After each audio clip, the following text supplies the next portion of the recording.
இன்னைக்கு நீங்கள் உலகத்தில் ரொம்ப சேஃப் அண்ட் செக்யூர் அப்படின்னு நினைக்கிற எந்த ஒரு விஷயமும் உண்மையிலேயே சேஃப் கிடையாது. அதுக்கு ஒரு மிகப்பெரிய உதாரணம் 1962 நடந்த உண்மை சம்பவமே சாட்சி. டான் பிக்சர்ஸ் வழங்கும் சிவகார்த்திகேயன் நடிப்பில் பராசக்தி உலகமெங்கும் வெற்றி நடை போடுகிறது. தங்கமயில் தை கொண்டாட்டம் சிறப்பு சலுகையாக தங்கம் கிராமிற்கு ரூபாய் 300 முதல் ரூபாய் 600 வரை தள்ளுபடி. இச்சலுகை பிப்ரவரி 1 வரை மட்டுமே. தங்கம் வாங்க தங்கமயிலுக்கு வாங்க. இப்போது புதிய அறிமுகம் ஆச்சி ஹோட்டல் சாம்பார் 50 கிராம் ரூபாய் 20 மட்டுமே. இந்த சம்பவத்தை பேஸ் பண்ணி நிறைய படங்களும் வந்திருக்கு. அமெரிக்க கலிஃபோர்னியாவில் அல்கட்ராஸ் அப்படிங்கிற ஒரு தீவு ஜெயில் இருக்கு. 29 வருஷம் யாருமே தப்பிக்க முடியாத ஜெயில் அப்படிங்கிற பெருமையை வச்சிருந்தது. அது வரைக்கும் 14 முறை அந்த ஜெயிலில் தப்பிக்கும் முயற்சி நடந்திருக்கு. அந்த தப்பிக்கும் முயற்சியில் கிட்டத்தட்ட 36 கைதிகளும் முயற்சி செஞ்சுருக்கிறாங்க. அதில் 23 பேரை பிடிச்சிட்டாங்க. 6 பேரை தப்பிக்கும் போதே சுட்டு கொன்னுட்டாங்க. 2 கைதி கடலில் மூழ்கி செத்துட்டான். கடைசியாக தான் ஒரு சம்பவக்காரன் பேர் ஃப்ராங்க் மொரிஸ் அந்த ஜெயிலில் கைதியாக அடைக்கப்படுறான். இவனோட ஐக்யூ லெவல் 133. இது உலக மக்கள் தொகையிலேயே 2% மக்களுக்கு மட்டும்தான் இருப்பது. இவனோட கிரிமினல் ரெக்கார்டே தப்பிக்கிறதுல கை தேர்ந்தவன் அப்படிங்கிறது தான். 13 வயதிலேயே குற்றம் செஞ்சு ஜெயிலுக்கு போனவன். அவனுடைய யங் ஏஜ் ஃபுல்லாகவே சீர்திருத்த பள்ளி, ஜெயில் இப்படின்னு வாழ்ந்தவன் தான். அடிக்கடி தப்பிக்க முயற்சி பண்ணுறான்னு தான் தப்பிக்க முடியாத இந்த தீவு ஜெயிலில் போட்டிருக்காங்க. இவனோட 2 கைதிகளை இன்னும் கூட சேர்த்துக்கிட்டான். இவனோட பிளான்ல முக்கியமான ஒரு விஷயமே பொறுமை. ஆமாம், பொறுமையாக நிதானமாக யோசித்து பிளான் பண்ணி எக்ஸிக்யூட் பண்ணான். முதல்ல அந்த ஜெயிலோட சுவர்களை கவனிக்கிறான். கைதிகளோட காற்றுக்காக அமைக்கப்பட்ட ஒரு சிறிய ஓட்டை. அது கடலோட உப்பு காற்றால் அரிக்கப்பட்டு ரொம்ப பலவீனம் அடைஞ்சிருந்தது. ஃப்ராங்க் மொரிஸுக்கு யோசனை வருது. முதல்ல சாப்பிட போகும்போது அங்குள்ள ஸ்பூன்களெல்லாம் திருடுறாங்க.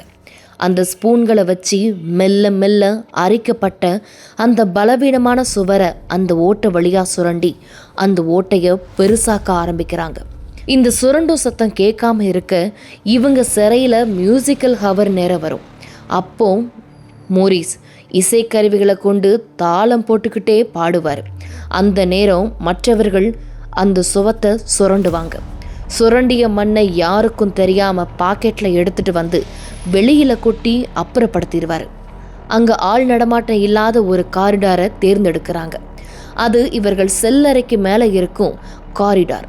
அதில் ஒரு ஹோல் போட்டு மேலே ஏறி அந்த காரிடாரில் சென்று தான் இவங்க தப்பிக்கிறதுக்கு தேவையான அனைத்து பொருட்களையும் திருடி எடுத்து வந்து அங்கே வச்சு வேலையும் பண்ணுறாங்க. இவங்க தப்பிச்சு ஓடுறதுல ஒரு சிக்கல் இருக்கு. தினமும் இரவு போலீஸ் ஒவ்வொரு செல்லையும் பார்வையிடுவாங்க. அங்கே கைதிகள் இல்லை அப்படின்னு தெரிஞ்சா உடனே அலாரம் அடிக்கப்படும். இது சமாளிக்க மொரிஸ் ஒரு ஐடியா பண்ணுறாரு. இவங்களுக்கு பல் துலக்க கொடுக்கப்படும் டூத் பேஸ்ட், டாய்லெட் பேப்பர் மற்றும் இவங்க சுரண்டிய அந்த கான்கிரீட் தூள் இவற்றையெல்லாம் பயன்படுத்தி மனிதனை போல ஒரு ஃபேஸ் மாஸ்கை பண்ணுறாங்க. அங்கு முடிவெட்ட ஜெயில் சலூனுக்குள்ளே போகும்போது அங்குள்ள முடியை கொஞ்சம் கொஞ்சமாக திருடி கொண்டு எடுத்துகிட்டு வந்து அந்த ஃபேஸ் மாஸ்கில் முடியையும் செட் பண்ணுறாங்க. அந்த ஜெயில் தீவில் இருந்ததால் அங்கே அடிக்கடி மழை பெய்யும். அதனால் ஜெயில் கைதிகளுக்கு ரெயின் கோட் கொடுக்கப்படும். இவங்க மொத்தம் 50 ரெயின் கோட்டை திருடுறாங்க. அதை அந்த ஆள் நடமாட்டம் இல்லாத காரிடாருக்கு எடுத்துகிட்டு வந்து அதை ஒன்றாக தச்சு அதை காரிடார் வழியாக செல்லும் ஸ்டீம் பைப் மிகவும் சூடாக இருக்கும்.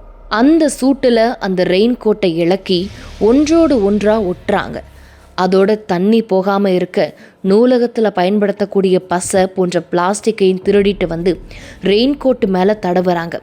இவங்க மியூசிக்கல் ஹவர்ஸில் பயன்படுத்தப்படக்கூடிய கன்சர்டினா இசை கருவியையும் இவங்களுக்கு தேவைப்படும் அப்படிங்கிறதால அதுவும் திருடிடுறாங்க. தப்பிக்கிற நாள் இரவும் வருது. இவங்க செஞ்ச ஃபேஸ் மாஸ்கை ஒவ்வொருவரும் அவங்க பெட்டில் வச்சு அதுக்கு கீழே தலகாணியை வச்சு போர்வையை போத்தி இவங்க தான் தூங்கிக்கிட்டு இருக்காங்க அப்படிங்கிறது போல ஒரு பிம்பத்தை உருவாக்குறாங்க. இரவில் வந்த போலீஸ் லைட் அடித்து பார்க்க இவங்க தூங்கி கொண்டிருக்கிறது போல தெரியுது. இவங்க நினச்சது போலவே அந்த ஹோல் வழியாக ஜெயிலுக்கு வெளியே போகிறாங்க. இப்போது கடலில் இறங்க இவங்க செஞ்ச அந்த ரெயின் கோட்டை விரிக்கிறாங்க. அது 6 அடி அகலமும் 14 அடி நீளமும் கொண்ட ஒரு ஏர் ஃபில் பலூன் படகு போல இருக்குது. அதில் எப்படி காற்று நிரப்புனாங்க தெரியுமா? இவங்க திருடி கொண்டு வந்த அந்த கன்சர்டினா இசைக்கருவியை பயன்படுத்தி தான். இவங்க அதில் காற்று நிரப்ப அது கடலில் மிதந்தது. அது வழியாக இவங்க மூவரும் தப்பிச்சு போனாங்க. அடுத்த நாள் காலை இவங்க ஜெயில் செல்லில் இல்லை அப்படிங்கிறது தெரிஞ்சதும் தேடுதல் வேட்டையை போலீஸ் ஆரம்பிக்கிறாங்க. கடல்லையும் சிட்டிலையும் எங்கேயும் இவங்க கிடைக்கல. ஒருவேளை அவங்க கடல்லையே மூழ்கி இறந்திருக்கலாம் அப்படிங்கிற செய்தி காவல்துறை வெளியிடுது.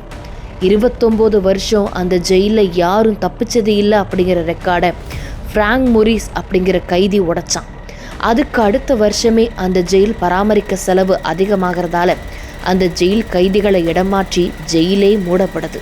இந்த உண்மை சம்பவத்தை தழுவி நம்ம client Eastwood escape from Alcatraz அப்படிங்கிற படத்தையே எடுத்திருக்கிறார். இந்த படத்தை பார்த்தா இன்னும் தெளிவாக நடந்த விஷயங்கள்லாம் தெரிஞ்சுக்கலாம். அந்த 3 கைதிகளும் அன்னைக்கு இறந்துட்டாங்களா இல்லை உயிரோடு தான் இருக்காங்களா அப்படிங்கிறது இது வரைக்கும் மர்மமாக இருந்தாலும் அதுக்கு அடுத்து நடந்த சில சுவாரஸ்யமான சம்பவங்கள் நிறைய இருக்குது. ஃப்ராங்க் மோரிஸ் உயிரோடு இருந்தாரா அப்படிங்கிறதுக்கு அதிகாரப்பூர்வமான ஆதாரங்கள் இல்லைனாலும் அவர் தப்பிச்சிருக்கலாம் அப்படிங்கிற சுவாரஸ்யமான நம்ப வைக்கக்கூடிய ஆதாரங்களும் கிடச்சிருக்கு. 2013 வந்த மர்ம கடிதம். 2013ஆம் ஆண்டு சான் பிரான்சிஸ்கோ காவல்துறைக்கு ஒரு கடிதம் வந்தது. அதை எழுதியவர் என் பேர் ஃப்ராங்க் மோரிஸ். நான் 1962 ஜூன் மாதம் அல்காட்ராஸ்லேருந்து தப்பிச்சேன். நாங்கள் 3 பேருமே உயிர் பிழைச்சோம் அப்படின்னு குறிப்பிட்டிருந்தது.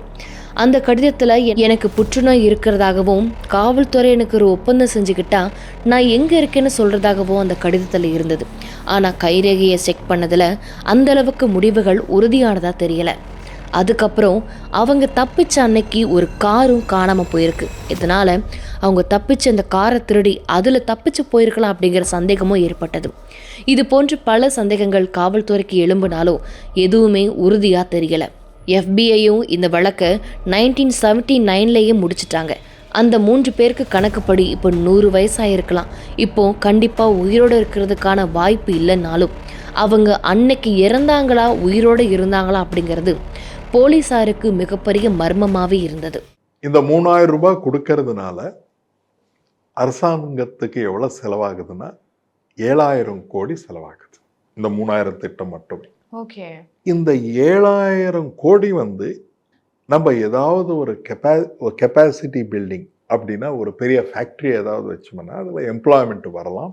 அதனால நிறைய பேருக்கு எம்ப்ளாய்மெண்ட் வர்றதுக்கு வாய்ப்புகள் இருக்குது அப்படின்னு சொல்லி ஒரு வாதம் இருக்குது. 7000 ரூபாய் கவர்மெண்ட் எந்த விதமான பிஸ்னஸ்லையும் இது ஒரு பிஸ்னஸ் என்டர்பிரைஸ் கிடையாது. எந்த விதமான ஒரு பிஸ்னஸ்லையும் என்டர் பண்ணி சில பிஸ்னஸஸ் எல்லாம் சக்ஸஸே ஆகலை. பார்த்தீங்கன்னா அதில் என்டர் பண்ணி போயிருந்தோம். இப்போ ஆல்மோஸ்ட் எல்லாருக்கும்ன்றது மிக கம்மியான நம்பர் ஆஃப் பீப்புள் தான் யூஸ் பண்ணுறாங்க. அதனால் இந்த ஏதாவது ஒன்று இன்வெஸ்ட் பண்ணி நம்ம அதில் அதனால் ப்ராஃபிட் பண்ணி அதனால் எம்ப்ளாய்மெண்ட் கொடுக்கறதுன்றது ஒரு டைம் டெஸ்டடாக கிடையவே கிடையாது. இப்போது நீங்கள் கேட்ட 3000 ரூபாய் பற்றி சொல்கிறேன். ஆமாம், இந்த 3000 ரூபாய் கொடுக்கறது யாருக்கு கொடுக்குறோன்னா லோயஸ்ட் செட் ஆஃப் பீப்புளுக்கு கொடுக்குறோம். இவங்களுடைய monthly consumption expenditure in cities approximately 7000 ரூபாய் தான் monthly consumption expenditure in our country. Monthly consumption expenditure for rural 4000 ரூபாய் தான் மந்த்லி கன்சம்ஷன் எக்ஸ்பெண்டிச்சர். இதில் அவங்களுடைய வீடு, சாப்பாடு, ரெண்ட்டு இது எல்லாமே சேர்த்த பிறகு 7000 ரூபாய் தான் அவங்களால செலவழிக்க முடிகிறது. இது எங்கேருந்து எடுக்கிறோன்னா மந்த்லி எக்ஸ்பெண்டிச்சர் சர்வேன்னு கவர்மெண்ட் ஆஃப் இந்தியா MPCEன்னு சொல்லுவாங்க. மந்த்லி எக்ஸ்பெண்டிச்சர் சர்வேல 7000 ரூபாய் தான் சர்வ் பண்ணுறாங்க. இப்போ இந்த 7000 ரூபாயில் 47% என்னன்னா ஃபுட் ஐட்டம்ஸ். இந்த ஃபுட் ஐட்டம்ஸ் எல்லாமே பார்த்தீங்கன்னா இதனுடைய இன்ஃப்ளேஷன் ஒரு இந்த 6 மாதமாக ஓவராலாக 7.6%.